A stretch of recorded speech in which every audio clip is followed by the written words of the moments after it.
This is Houston. Say again, please. Houston, we've had a problem. We've had a main B plus undervolt. Roger, main B undervolt. Okay, stand by at 13. We're looking.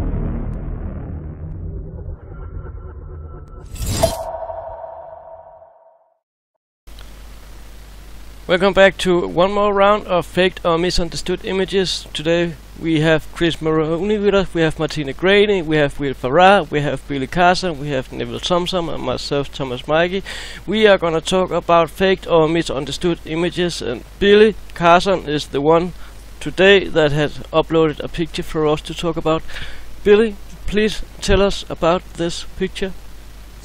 This is an image that I came across from NASA.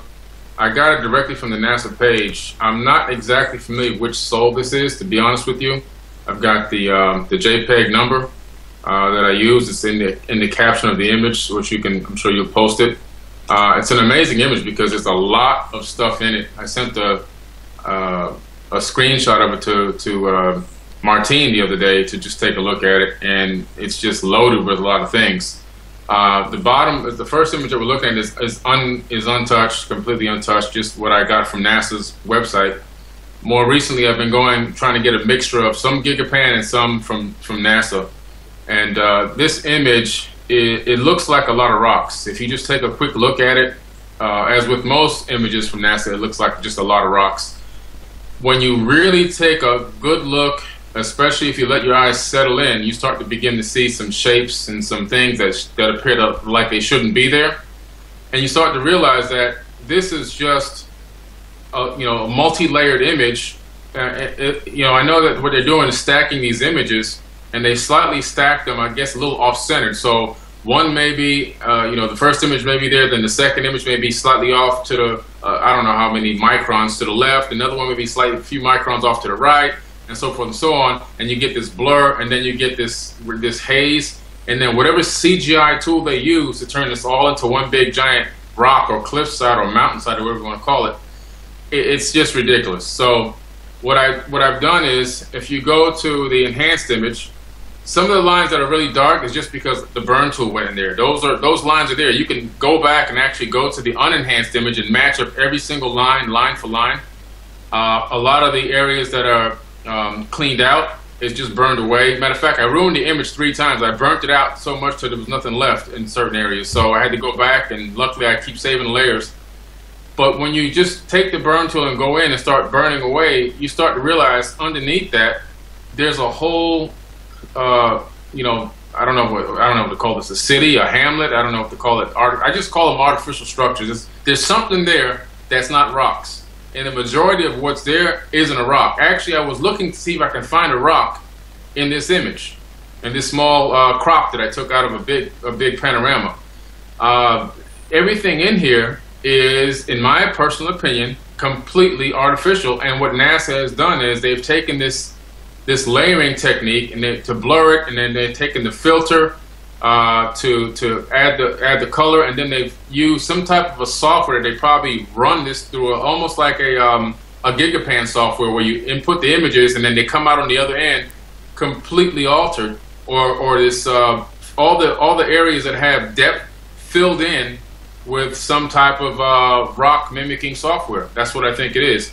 I mean, Neville may know a little bit more about how they do that than me, but more recently, as I begin to experiment with the dodge and the burn a little bit, I'm finding out that there's a lot of depth to a lot of the images, and but it's mostly filled in with this fake rock. And as soon as you start burning just a little bit, just gently going over them, all this fake rock starts disappearing. If you go too deep, you burn a hole right in the picture.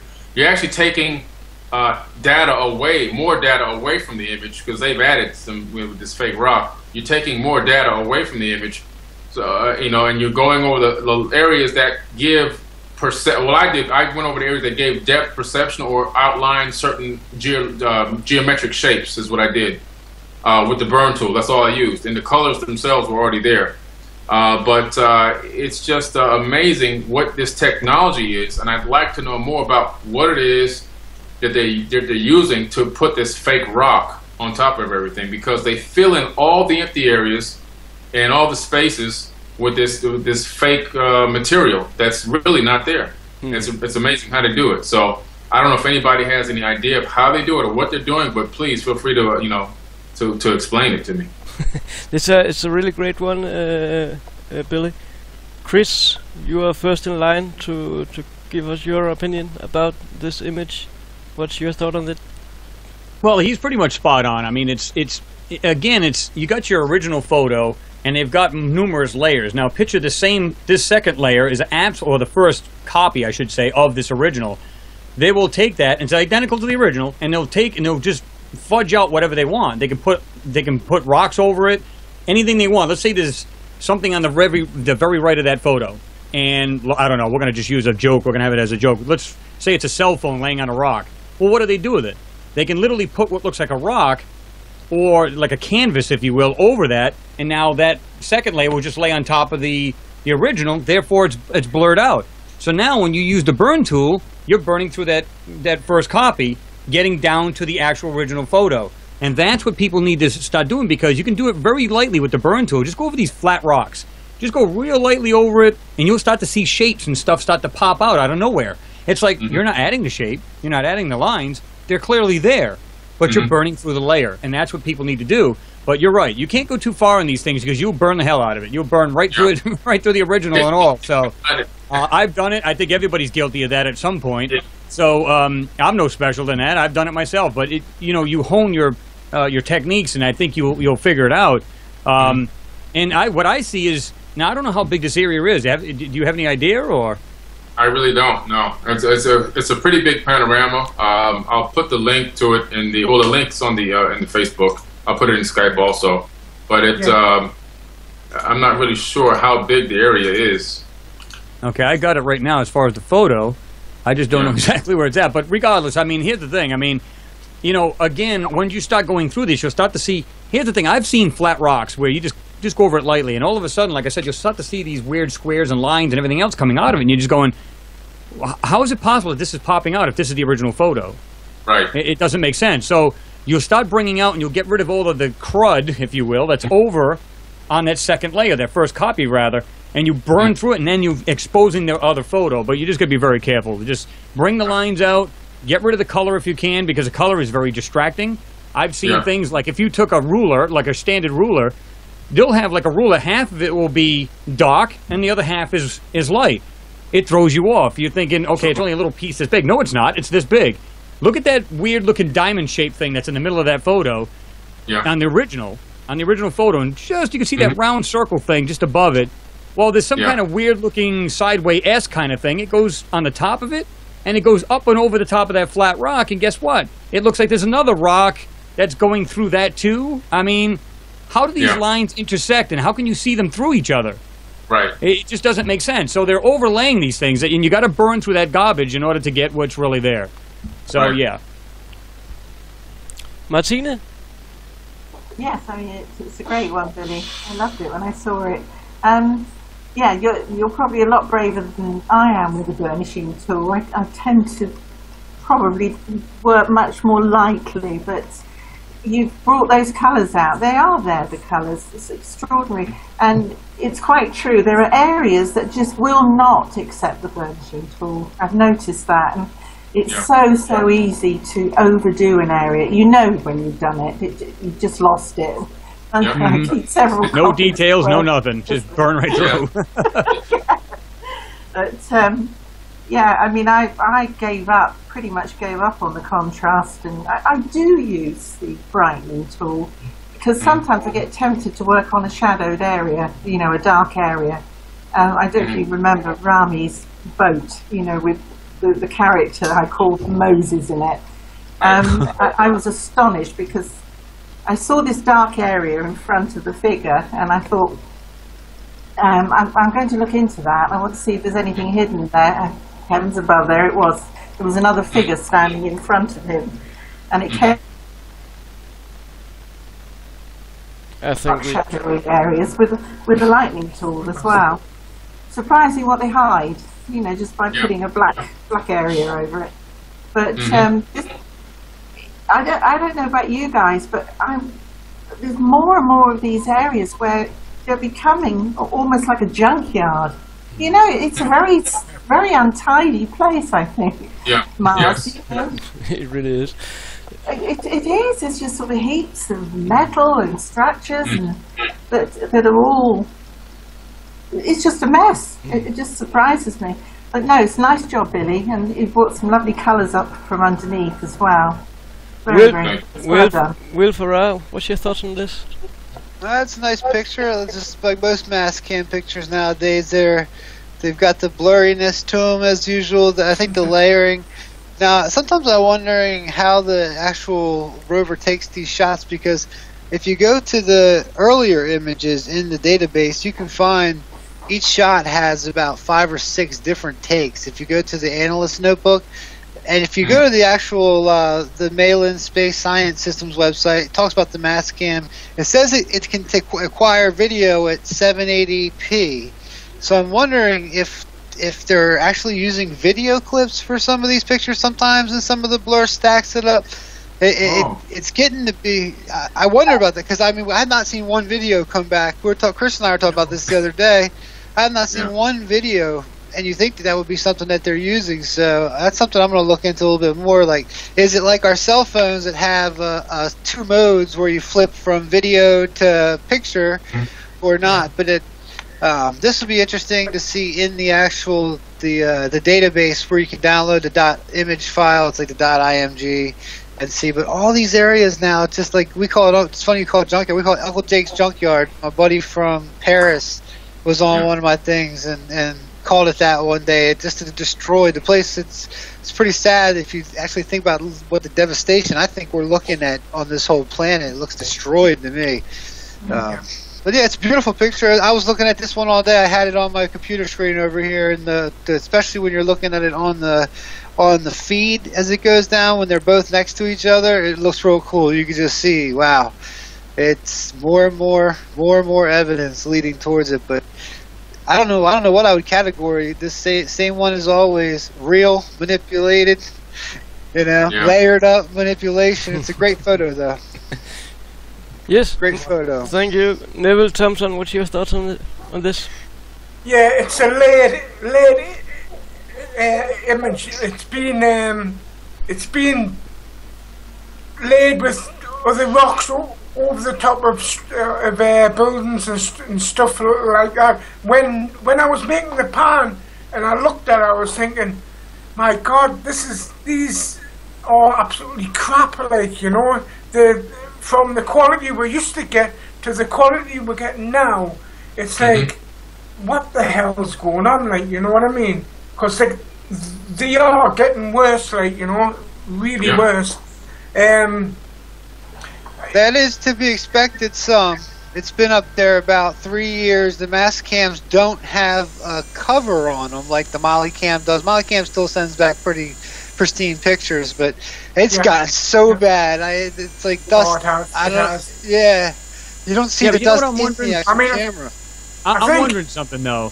As high tech as this thing is, I'm wondering if it has like small little air jets right in front of that lens, and all it and blow the dust right off it. I'm wondering if it actually has that. Think about that a minute.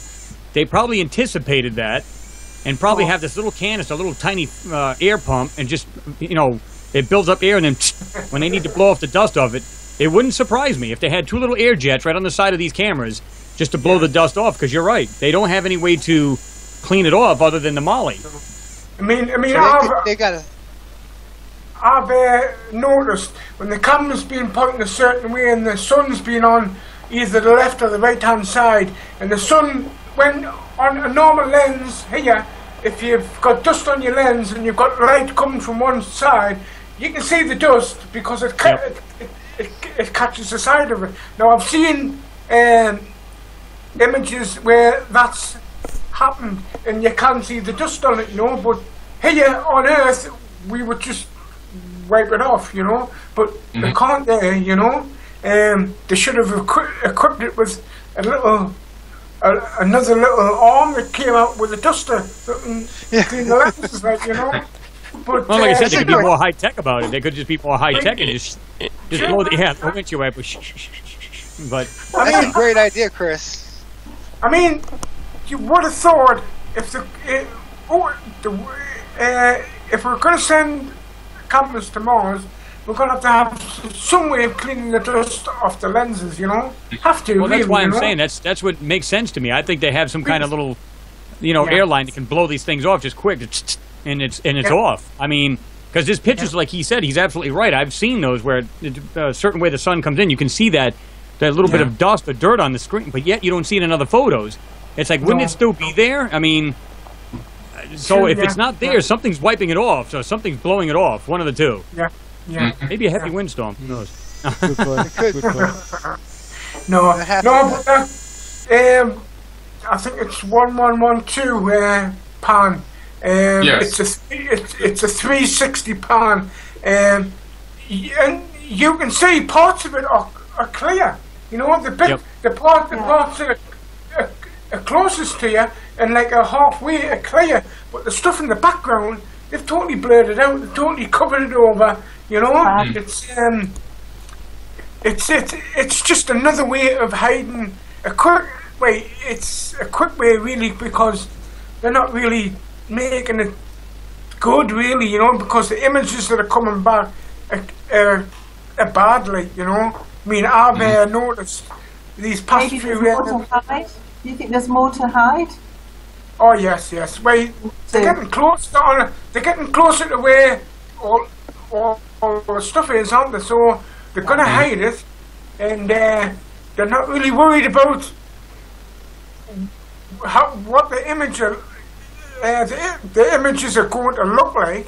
So, you know, I think and plus, recently we've hardly been getting any long shots coming back. You know, mainly we've been getting like the drill holes or close to the camera, keeping the lenses down, you know, hiding what's there, and then when we do get shots like this, they're coming back crap, aren't they? They're coming back bad and blurred, and you can tell that things have been hidden, but you know, a little bit of work, you can get back what's being hidden, you know, which is good, like, but it takes a lot of work and a lot of time.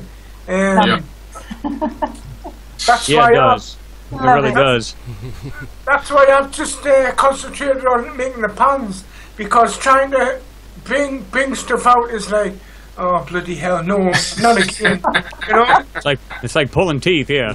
Yeah, it is. Oh. It is. I mean, when I make the pans, I do have a scout about and have a look. But if nothing really comes out, Alice, I don't really bother. I just make the pans for you, so to find what you find, you know. But you do see them. You do see the anomalies, because we've discussed the bigger pans. Well, my thing is this. When you see like a giant area that let's say they're just one single picture, not a gigapan. When you look, or even a panorama, if you just look at a single photo and it's showing the background, again, I don't believe it's that far away. Because think about it. If you're going to take a look at something with utmost detail, why would you want to view it from way the hell over there? You know what I mean? Even though it's got a telephoto lens on it, and this thing's basically got a telescope on the end of these cameras, and I believe they were made by Caltech, and another company that also did it. But the point is, it's like, you know, why wouldn't you want to just go up to it, get the best details you possibly could? So this is what's telling me. I don't believe. I mean, they may be just taking it just too far off, just to fool the people. Say, hey, look at what we're looking at. But I don't believe you.